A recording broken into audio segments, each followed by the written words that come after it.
to how out of the blue, the president tweeted something about Marjorie Taylor Greene, Tucker Carlson, and Joe Kent, and a few others. If you want to pull this up.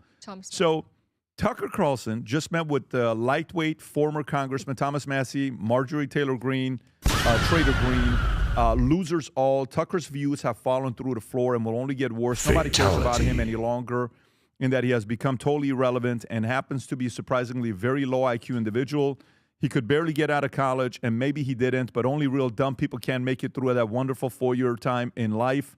Tucker wants to run for political office, but he should be required to take a cognitive test. He's got no chance, but could probably take a couple of points away from whatever the Republican tickets happens to be. Tucker's a loser and always has been. Marjorie Taylor Brown, like a highly neurotic young woman, went from ultra-conservative to a liberal fool all in a matter of weeks because I refused to return her phone calls, not because I didn't like her, just because I had no time. She was way down on the polls in Georgia because I took away my endorsement and would have to have no chance of winning. So she, just like everyone else, quit. Thomas Massie has turned out to be a failed politician and a real jerk. He thought it was wonderful to vote no on everything, no matter how good, strong, and proper the legislation would be.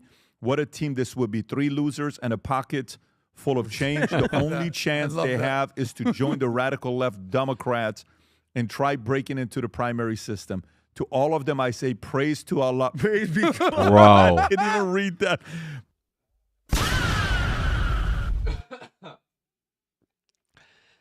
Yo, say what y'all want about Trump, man. This dude is hilarious. Praise be to Allah, Donald J. Trump. Lindy, where do you stand with this? That's amazing. And Marjorie Taylor All right, Greene. bro, we don't care. We don't care. Come on, bro. Let's fast forward to the gentleman here. On the second term with the war and all that stuff, but Trump was exactly what the country needed in 2006. I don't care what anybody says. We needed him. He came in and he exposed the hell out of everybody. With all the lawfare, the I agree with shooting, that. the trying to take his money, to try to put him in jail, him saying you're fake news to Jim Acosta. We needed him at that specific moment. Okay, we needed him. So if you want to come in, and he ran as a Republican, Tucker and all of them, Marjorie Taylor Greene, come in and run. Like, get in. You nailed it. There's no third party that's going to do anything but be a disruptor. That's it. That's it. Adam, you're going to hurt the Republican Party, period. Look, there's a famous phrase, and you go for the king, you best not miss. And Tucker missed. And Tucker has his gun, and he's just pulling out his foot and just, boom, shooting himself in the foot constantly, as his credibility, his authenticity, and any basket of credibility he ever had is completely out the window. Speaking of baskets, this collection of basket of losers with Marjorie Taylor Brown, Thomas Massie, Joe Kent. When I say losers, I'm not giving like an actual, like, they literally lost. Nobody voted for Joe Kent. He basically stabbed Trump in the back after getting run out of town in every election. You're gone. Marjorie Taylor Greene, she owes everything in her life to Trump. How ungrateful are you because you disagree with a policy or two? You walk out the door. Thomas Massie, loserville. And then Tucker, he's the king of the losers, literally. So here I don't agree with that at all. he is. He can do what he wants to do. So I don't know what is going to happen with Tucker. I'm speculating he ain't running for nothing. He doesn't have the work ethic. How is Tucker the king of losers? He has his own network, arguably doing way better on his own network than he was at Fox. He has garnered influence amongst people that he never garnered influence with because he was at Fox. So I don't agree with that one. And look, these Marjorie Taylor Greene, Thomas Massie, Joe Kent, Tucker are, you can make the case if you're a full MAGA Trump person, well, F them and they're traitors. They're the only ones being loud about the Epstein files. They're the only ones being loud about foreign involvement in our country. No one's ready for that conversation. And the thing that a lot of boomers fail to understand on this topic is that my generation, Gen Z, that 20-ish to 30-year-old gap of people that are very loud about these topics on social media, etc., that want to get involved in politics, believe in more of what Joe Kent, Marjorie Taylor Greene, Tucker, and Thomas Massie are putting forth. Like it, hate it, love it, doesn't matter. That's just where we are. So, Trump, I agree with them to an extent, had to come in, he had to purge the party and really purge everybody, pointing corruption out. In a way, I actually, I think this is kind of a good analogy too. In a way, Trump is, essence, kind of what Candace is doing with the Charlie Kirk stuff. Candace is just pointing out things that are sus. Oh, that's weird. What's going on there? What the hell? Being loud about it on X, on her show, etc. Trump was doing the same thing back in 2014 with the Mexicans are all rapists and criminals, and they're sending their worst. And Trump was doing damn near the same thing. So like them, hate them, love them, it doesn't matter. That strategy does work. It worked in 2014, 15, and it's working in 2026 again. But I don't know. I think these guys, like obviously Adam has a lot of allegiance towards his nation, and that's fine, right? But see, that's why I like doing what we do here, because I'm not bought and paid for. We don't have sponsors. We have nothing, right? I can be very authentic and real to you. It also helps that I own my own businesses and have enough real estate. I'm good. I'm totally fine. But these guys are also fine, and they're doing their own thing, and they're successful, etc. But they're under the PBD umbrella. The PBD umbrella that has access to the president. And when you have access to the president like that, you can't be objective. I'm sorry. Fatality. You can't be. It's impossible. Right? Well, and if you had that and you would, I'm not sure about that one. Y'all are going to see how quick I am about the whole truth and nothing but the truth and every topic, especially when push comes to shove and maybe have an opportunity like that. You just can't. You cannot be an objective person and speak about these topics at the same time. I'm being objective. I'm critical of Trump. I think Trump is funny. I think Trump is good on some things, but he didn't fulfill a lot of promises. We did not get the mass deportations. That did not happen. He did shut the border down, but the interior enforcement stopped because they got terrified of a bunch of liberals that were loud on social media, which again is a Republican conservative problem because they're not loud enough, crying outrage, etc. So they stopped the interior enforcement, and now we're barely getting people out of this country. We have a huge mass immigration problem. And let me make my position on this very clear. Immigration overall is a great thing. But when you have mass immigration and you don't know who's coming in and you don't know where they're coming from and you don't have a way to vet them, and people that I know and you know that have families that are trying to get in here and do things the right way, it just makes it even worse. And then everybody else is looking at it like, well, wait, they're breaking the rules, so why do I have to follow them? So immigration is a good thing.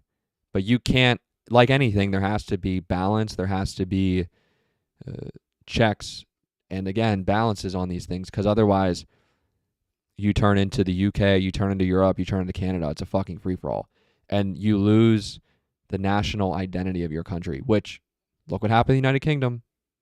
Look what happened in Canada.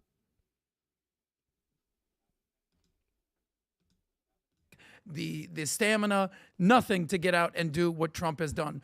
Trump does it, Tucker talks about it. Tom. Well, I've been trying to find the Trump-endorsed candidates that lost in 2026, and I think there's like two. It shows who still has the weight and the gravitas with the voters on the Republican side, with the GOP voters, and with the candidates that are acceptable to Trump. And they say that of all the Trump has made 312 primary endorsements in 2026 with a 96% win rate, which is remarkable. It's not like he just picked the 10 he liked, Pat. It was like those. I'm 10-0, really, because you picked Ted Cruz in Texas. Wow, you're way out on a limb on that one. No, he's out there, giving weight and giving support to them, and this is amazing. And so this is a epic rant. I called it that. What an epic rant! Epic rant. I like that. He's making a point. I mean, he carries the weight, and you know what? In politics, they call it about there's the red meat speech.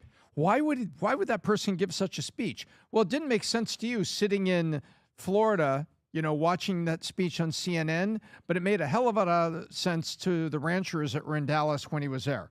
And they call it in politics a red meat speech, a red meat to the base. And so he just threw red meat to those people that wanted to see him be tough, be resilient, and not back down. And that's what this did. You know the name that actually should be worried about this tweet? There's one name, J.D. Vance. Because J.D.'s cool with Tucker. This is J.D.'s people.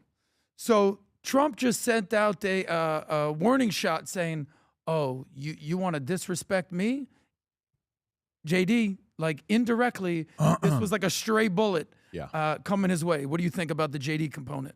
I don't know. I mean, listen, when I had Ben Shapiro on, he said he doesn't think Rubio's going to run. And I hope he does. I hope Rubio definitely considers running, because the way he said it is, you run, you lose to JD, you're done. You run, you lose in the general, you're done. You don't run, wait till JD runs, then you run afterwards, you win, you become president. I don't agree with that, but that was Ben's position.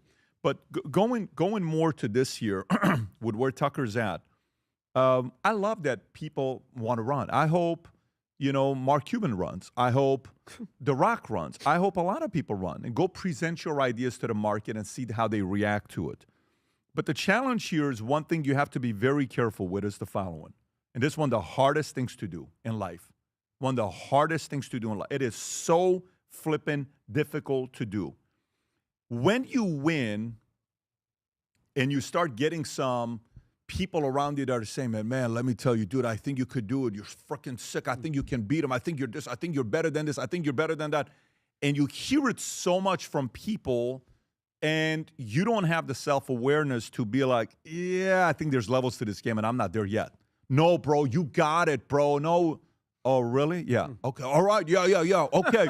Yeah. You know what? I can do it. Yeah. And then you're like, yeah, boom. And then you're like, sure, what was that all about, right? Drinking your old Kool-Aid. I think, there is levels to this game. And if Tucker wants to go do it, great. Test it out. But to think that Trump's base is going to leave him for you, you're not that guy. You're not that guy.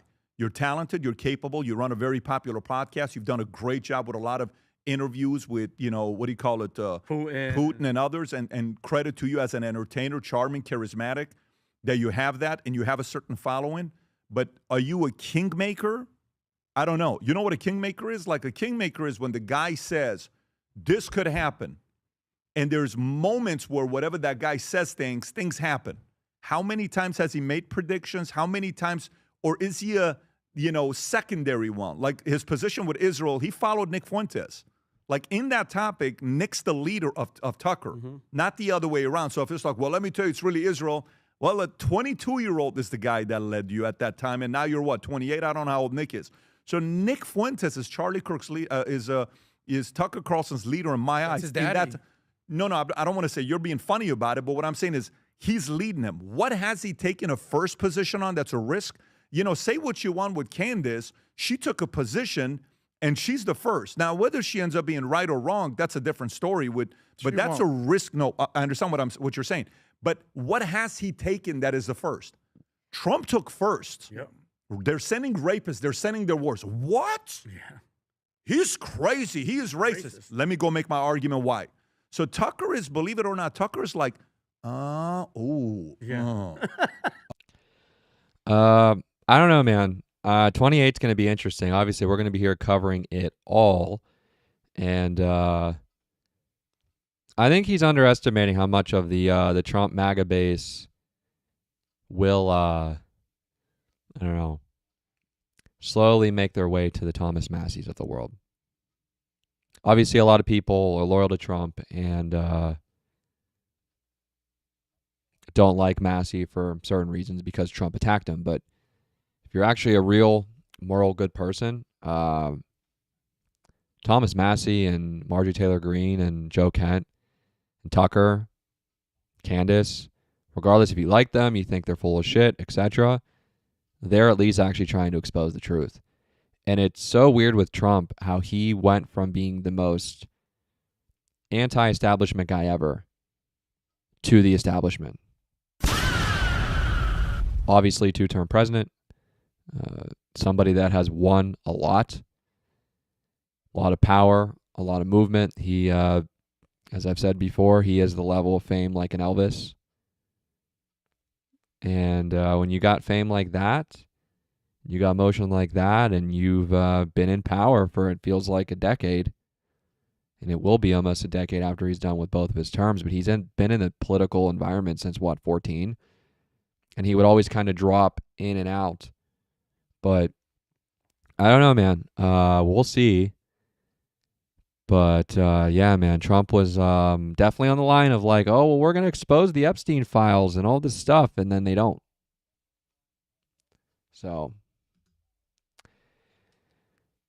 yeah, guys, I don't know. I don't know what's going to happen with the party. I really don't. I'm not sure.